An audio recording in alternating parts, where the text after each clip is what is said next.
राकेश सिन्हा जी, ये जो हालात पैदा हुए हैं, अब सरकार से सवाल पूछा जा रहा है कि वहां के हिंदुओं को बचाने के लिए, उनके प्रोटेक्शन के लिए क्या कर रही है भारत की सरकार, और सवाल वाजिब है।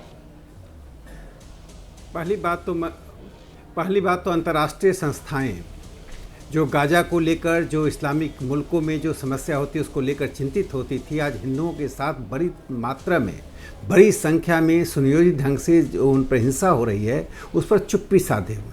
उसका एक बड़ा कारण है कि हिंदू समाज जो भारत का मेजॉरिटी कम्युनिटी है, यहाँ के पॉलिटिकल पार्टीज में बांग्लादेश को के हिंदुओं को लेकर या पाकिस्तान के हिंदुओं को लेकर जो विभाजन है उसका लाभ अंतर्राष्ट्रीय संस्थाएं उठा रही हैं। उन्हें लगता है ये सांप्रदायिक मुद्दा है। मैं एक बात बताना चाहता हूँ चित्रा जी, और आपका डिबेट बहुत ही महत्वपूर्ण मुद्दे पर है और महत्वपूर्ण तरीके से आप कर रही हैं। 2016 में अबुल बरकत ने एक पुस्तक लिखी थी। अबुल बरकत ढाका यूनिवर्सिटी के इकोनॉमिक्स के प्रोफेसर हैं। उस पुस्तक का नाम था रिफॉर्मिंग एग्रीकल्चर और land and water bodies in Bangladesh. उस पुस्तक में उन्होंने बताया कि 767 हिंदू पर डे बांग्लादेश में मिसिंग है। 767 हिंदू प्रत्येक दिन बांग्लादेश से मिसिंग है। ये आज का फिनोमेना नहीं है। उसके बाद उन्होंने कहा 2001 से 2012, ये उन्होंने कहा 1991 से 2001 से 2012 तक में उन्होंने जो डाटा आंकड़ा दिए, 774 हिंदूज पर डे मिसिंग है बांग्लादेश से। तो बांग्लादेश में जहां पॉपुलेशन 29% था 1941 में, उस ईस्ट पाकिस्तान जो था वो घटकर 13% रह गया है। अब वो तो इस हालत में है कि हिंदुओं की स्थिति समाप्त हो रही है।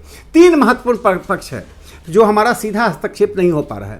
पहला, नेहरू लियाकत पैक्ट। बार बार लोग कहते हैं हम नेहरू पर क्यों जाते हैं, हम जाना नहीं चाहते हैं, लेकिन नेहरू लियाकत पैक्ट बिना भारत के मंत्रिमंडल की अनुमति का, बिना मंत्रिमंडल में प्रस्ताव लाए नेहरू जी और लियाकत ने पैक्ट किया था, जिसके खिलाफ डॉक्टर श्यामा प्रसाद मुखर्जी जो बंगाल की धरती से थे, उन्होंने इस्तीफा दिया था मंत्रिमंडल से। उस पैक्ट के अनुसार कहा गया कि जो माइनॉरिटी हैं उसकी चिंता वहाँ की सरकारें करेंगी। इस देश का विभाजन करने में कोई रेफरेंडम नहीं हुआ था, इस देश के लोगों की राय नहीं ली गई थी। इस देश का विभाजन राजनीतिक दलों ने, राजनीतिक पार्टियों ने, राजनीतिक नेताओं ने अपनी वर्किंग कमेटी की मीटिंग के आधार पर की थी। इसलिए वहां के हिंदुओं की जिम्मेदारी भारत की सरकार को लेना चाहिए था, जो नहीं लिया।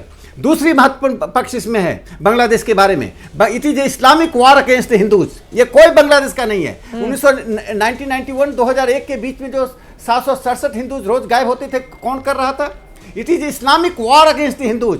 इस्लामिक ताकतें ने हिंदुओं के खिलाफ एक जंग छेड़ा है, उसके कारण तो क्या कर रहे हैं हम?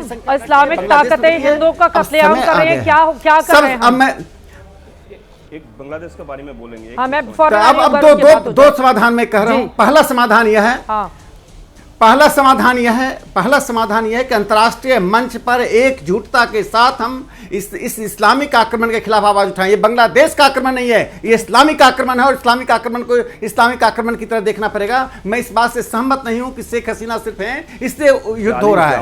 एनिमी प्रॉपर्टी एक्ट, 60% हिंदू जो लैंडलेस हो गए। दूसरा, पश्चिम बंगाल के लोगों की बहुत बड़ी जिम्मेदारी बनती है, और मैं ममता बनर्जी और टीएमसी से अपील करता हूं कि भारतीय जनता पार्टी और राष्ट्रीय स्वयंसेवक संघ का जो पोजीशन है बांग्लादेश पर, उसके पीछे खड़े हो जाए। ये सवाल वोटों का नहीं है, सवाल देश के उन हिंदुओं को बचाने का जो निर्दोष थे, जो पार्टीशन के कारण बांग्लादेश चले गए।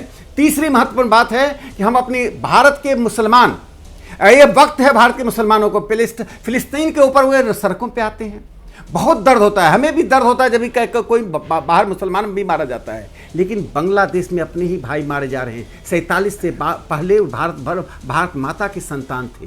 वहाँ पर रविंद्रनाथ टैगोर का ही गीत वहाँ का राष्ट्रगान है।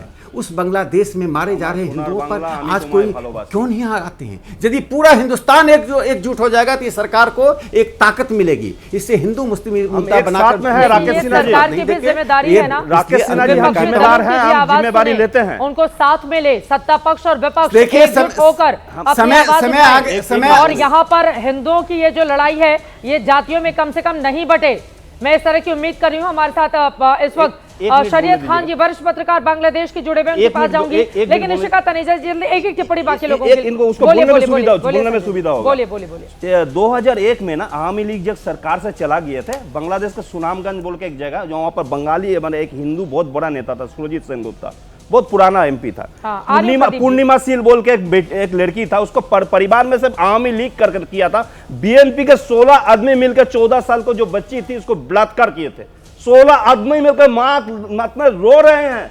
पैर पकड़ रहे हैं लेकिन कुछ नहीं बोल पा रहे हैं। इतना बड़ा घटना घटा था, जो बांग्लादेश के जो पत्रकार बैठे वो और भी अच्छा था। सुरजीत सेनगुप्ता तो हमेशा आवाज उठाते थे बांग्लादेश में, ये हिंदुओं के इस तरफ नहीं, हिंदू अगर नहीं रहेंगे तो ये बांग्लादेश नहीं। धीरेन्द्रनाथ दत्त तक बांग्ला भाषा के लिए आंदोलन किए थे। जब सीए की बात होती है, एनआरसी की बात होती है, तो यहाँ पर तो बवाल शुरू हो जाता है। यहाँ पर तो जबरदस्त तरीके से देखने को मिलता है सीए एनआरसी पर। तो जब एकजुट नहीं रहेंगे इस मुद्दे पर तो यही हाल होगा। पहले तो खुद में झांक कर सारे नेता पूछे अपने आप से कि राजनीति पहले है या देश पहले है, और देश का नागरिक पहले है, या फिर हिंदुओं को लेकर अगर एकमात्र आप लोग बहुसंख्यक हिंदू आबादी वाले मुल्क में भी अगर एकजुटता हिंदुओं के मुद्दे पर नहीं देखी जाएगी तो ये तो शर्मिंदगी की बात है ना। कोई एक नहीं है, कोई एक नहीं है।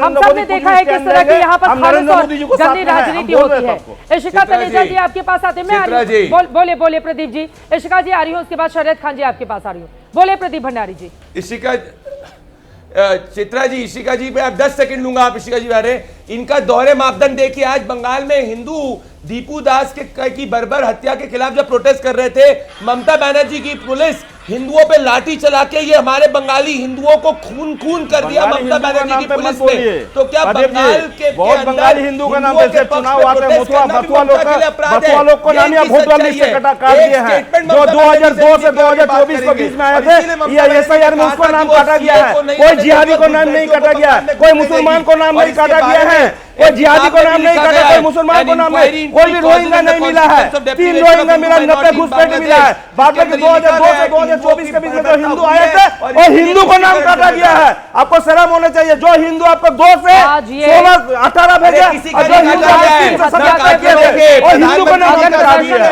आप बोलिए बंगाल में भारतीय जनता पार्टी कोई अपने देश में विरोध प्रदर्शन नहीं कर सकता। इसके लिए सुकांत मजूमदार बोल रहे हैं एसआईआर बंद होना चाहिए। भारतीय जनता पार्टी के नेता बोल रहे हैं एसआईआर बिल्कुल बंद होकर चुनाव होना चाहिए। हम नहीं बोल रहे हैं, सुकांत मजूमदार बोल रहा है, सुकांत मजूमदार बोल रहा है, हम नहीं बोल रहे हैं, नहीं बोल रहा है। जाइए आगे हिंदू को ऊपर कैसे टॉर्चर भारतीय जनता पार्टी आपको मालूम है। यहाँ पर अपनी बात भी नहीं कह पाएगा क्या? लाठियां बरसाकर उसकी आवाज बंद करा दी जाएगी संजय सरकार जी? बिल्कुल लाठियां नहीं बरसाए, लेकिन वो एक एम्बेसी जो रहता है, अगर दिल्ली में भी ऐसा होता है पुलिस में उसको भी tackle, law and order tackle करना पड़ता है। लाठी बरसाया जाता है जब उसको अंदर में घुसने जा रहा था, घुसने तो नहीं दिया जा सकता। एक डिप्लोमेटिक के हिसाब से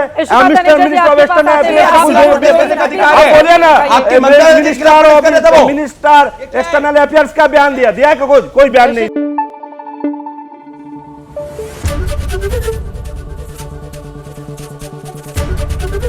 एबीपी न्यूज आपको रखे आगे।